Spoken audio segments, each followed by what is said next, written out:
Hello प्यारे बच्चों, नमस्कार। कैसे हैं आप सभी? उम्मीद है मस्त होंगे, स्वस्थ होंगे।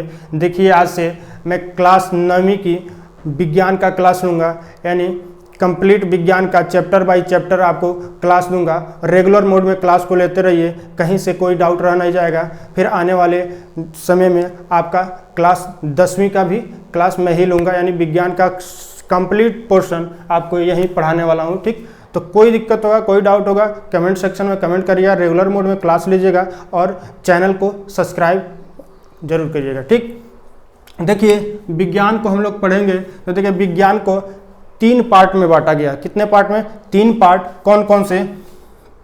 एक को बोलते हैं भौतिक विज्ञान, भौतिक विज्ञान। दूसरे को बोलते हैं रसायन विज्ञान और तीसरे को बोलते हैं क्या? जीव विज्ञान। जीव विज्ञान। देखिए भौतिक को इंग्लिश में बोलते हैं क्या? फिजिक्स। रसायन को बोलते हैं केमिस्ट्री और जीव को बोलते हैं बायोलॉजी। बायोलॉजी। ठीक, तो देखिए हम लोग आज से चालू कर रहे हैं क्या? फिजिक्स। और फिजिक्स को यही देखेंगे। सबसे पहले हम परिभाषा पे बात करेंगे। परिभाषा। देखिए विज्ञान की वह शाखा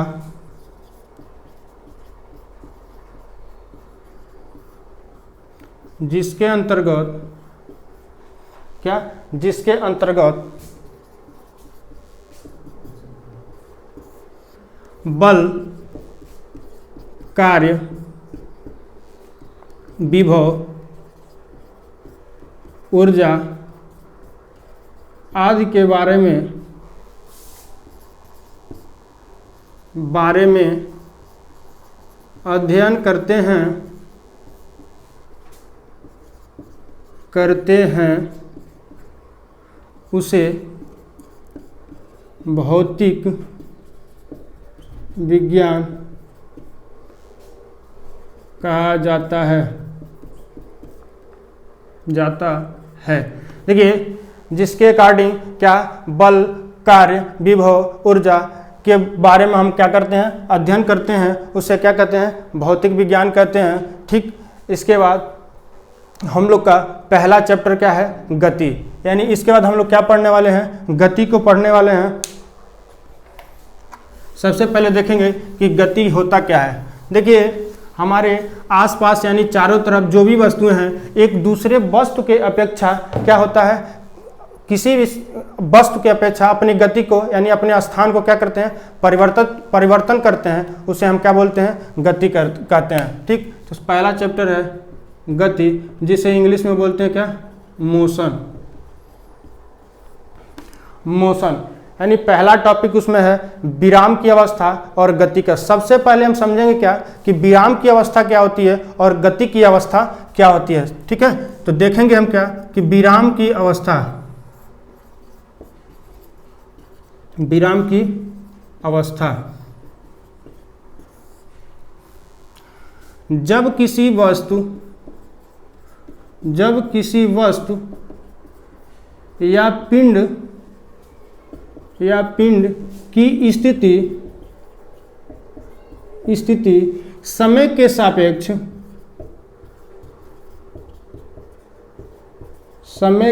सापेक्ष परिवर्तित नहीं होता है, वह उस वस्तु की विराम की अवस्था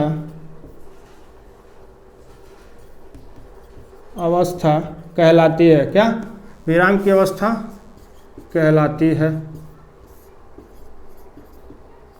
ठीक, जैसे हम देख लेंगे क्या उदाहरण में, जिसमें गति न हो, यानी जिसमें गति न हो, समय के सापेक्ष गति न हो। जैसे हम जिस घर में रहते हैं, जिस इमारत में रहते हैं, क्या वो गतिशील है क्या? एक उदाहरण तो मेरा यही हो गया कि क्या आपका इमारत। ठीक, ये समय के सापेक्ष क्या करता है, गति नहीं करता है। ठीक, दूसरा क्या हो गया, पेड़ हो गया। ठीक, दूसरा क्या हो गया, पेड़ हो गया। ये सब क्या होता है, समय के साथ गति नहीं करते हैं। ठीक, उसके बाद हम क्या देखेंगे कि गति की अवस्था।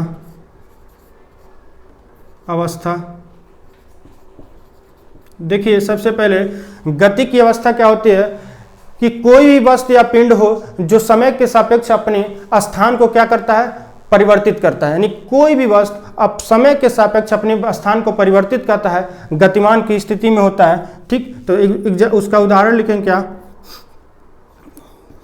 कोई भी वस्तु या पिंड समय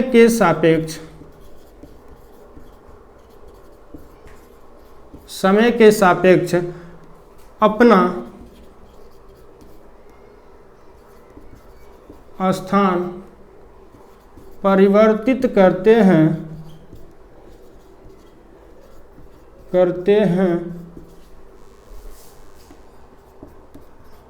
गति की अवस्था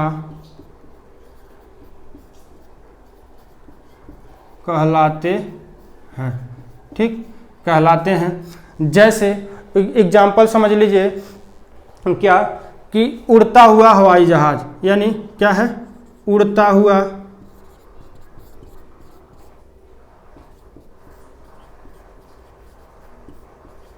हवाई जहाज।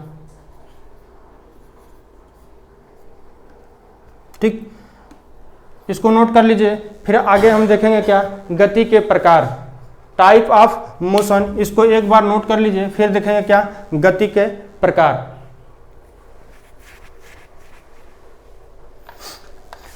देखिए गति के प्रकार में हम लोग देखेंगे क्या,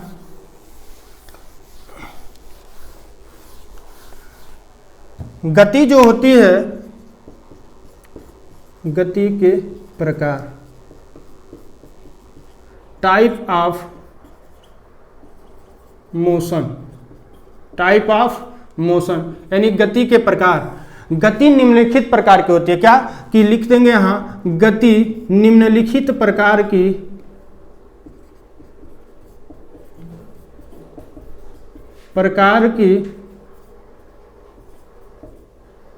होती है। जैसे पहला हो गया क्या, पहला हो गया दोलन गति,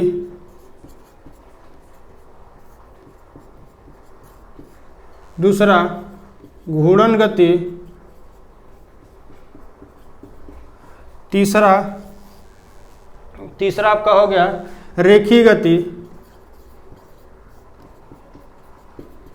और चौथा आपका हो गया क्या, वृत्तीय गति।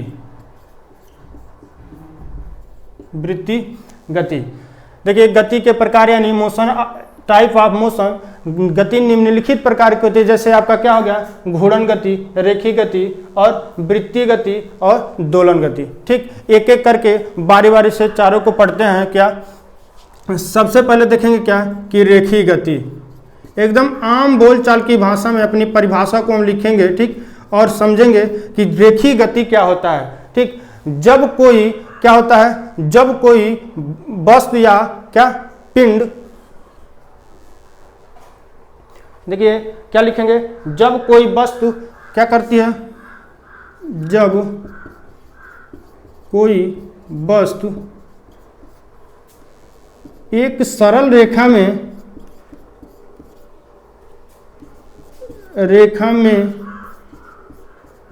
गति करती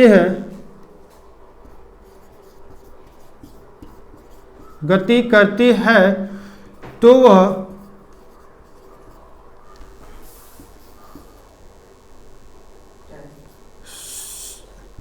वह रेखीय गति कहलाती है। रेखीय गति कहलाती है। जैसे क्या है, सीधी सड़क पर चलती हुई कार, उदाहरण हम लिखेंगे क्या, उदाहरण इसका लिखेंगे कि सीधी सड़क, रेखीय गति क्या कहलाता है। जैसे एक सीधी रेखा है, इस पे कोई वस्तु क्या है, गतिमान है। हमारी बात समझिएगा कि एक सीधी रेखा पे कोई वस्तु क्या हो, गतिमान की स्थिति में हो, तो सीधी रेखा पे जो गतिमान गति कर रहा है वह रेखीय गति के अंदर आएगा। जैसे कार है, जो रोड पे कार ऐसे थोड़ी चलेगा, ऐसे ऐसे नहीं चलेगा, एक सीधी रेखा में ही चलेगा। चाहे बाइक चला रहा है तो हमारा जो इस पे एक कार चल रही है वह किस पे चल रही है, सीधे रेखा में चल रही है। तो उदाहरण में लिख लेंगे, सड़क पर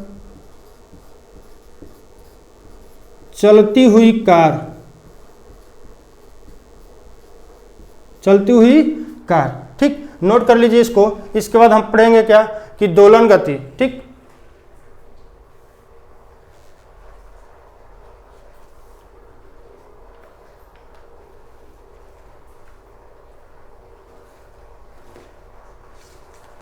नोट कर लीजिए।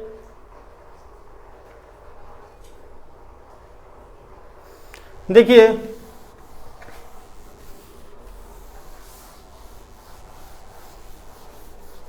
इसके बाद हम लोग पढ़ेंगे क्या कि वृत्तीय गति।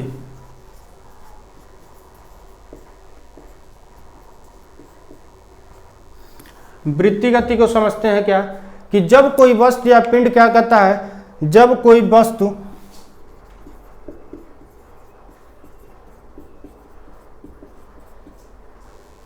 या पिंड किसी वृत्ताकार पथ पर अपनी गति करती है,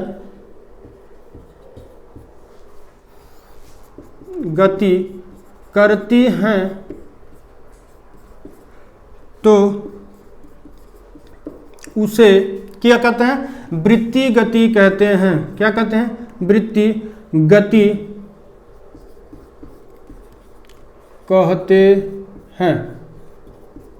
जैसे वृत्तीय गति का मतलब समझिएगा, ये समझिएगा कोई पिंड है और किसी वृत्ताकार पथ पे वह गति कर रहा है, यानी गोल गोल घूम रहा है। बात समझिएगा। जैसे क्या होता है कि यहाँ पे सूर्य भगवान है, यानी सूर्य है।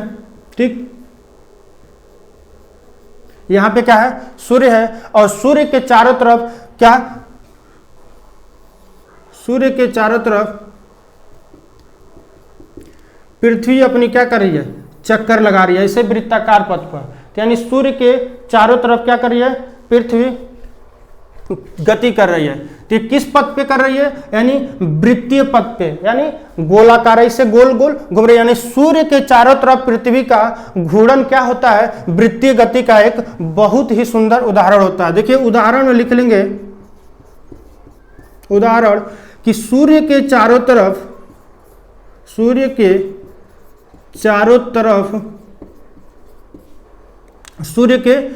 तरफ पृथ्वी की परिक्रमा। ठीक, दूसरा क्या लिखेंगे, देखिए दूसरा हम एक लिख लेंगे क्या कि घड़ी की सुइयों की गति। दूसरा है, पहला उदाहरण ये हो गया। दूसरा घड़ी की सुइयों की गति, यानी घड़ी की सुइयों की गति। ध्यान समझिएगा, घड़ी की सुई, घड़ी का सुई भी ऐसे देखिएगा किस पे, एक वृत्तीय पथ पे ही वह अपना गति करता है। ठीक, वह वृत्तीय पथ पे ही गति करता है। ठीक, इसको नोट कर लीजिए। आगे हम लोग देखेंगे क्या कि दोलन गति। ठीक, नोट कर लीजिए।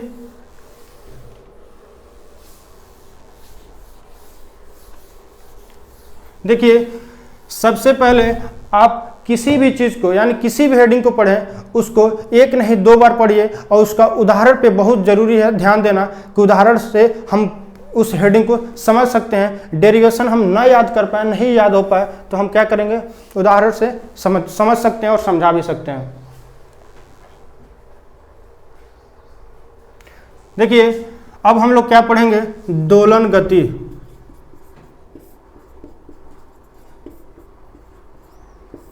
क्या, दोलन गति।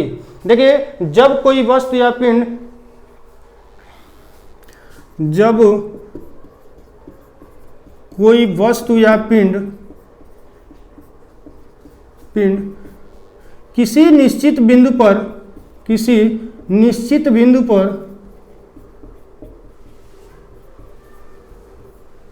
पर क्या करती है, जब कोई वस्तु या पिंड किसी निश्चित बिंदु पर बार बार अपनी गति करती है या दोहराती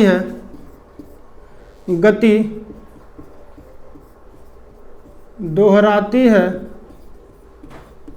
तो क्या कहलाता है, तो वह दोलन गति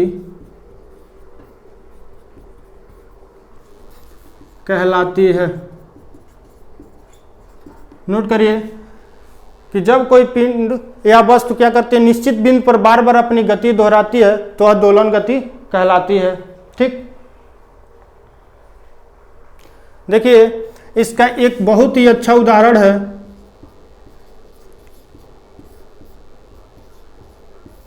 एक बहुत अच्छा उदाहरण क्या है कि लोलक की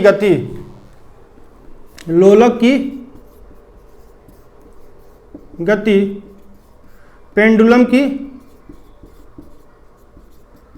गति। जैसे ये क्या होता है, कोई निश्चित बिंदु है, यहाँ से एक धागे के माध्यम से एक पेंडुलम लटका हुआ है, यह एक निश्चित पथ पे अपनी गति को क्या करता है, दोहराता रहता है, जाएगा यहाँ से फिर अपने यहाँ पे, फिर यहाँ, इसी को हम क्या बोलते हैं, दोलन गति। ठीक, इसको नोट कर लीजिए। उसका नेक्स्ट टॉपिक देखेंगे, नेक्स्ट हेडिंग घूर्णन गति। नोट करिए,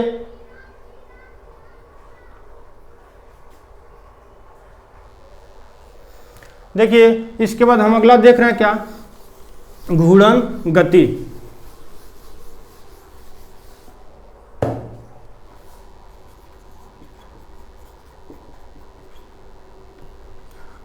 घूर्णन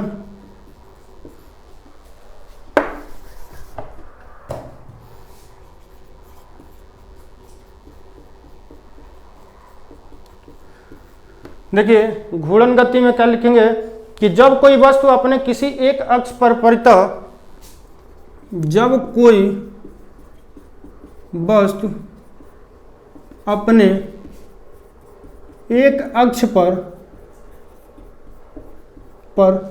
परितः घूमती रहती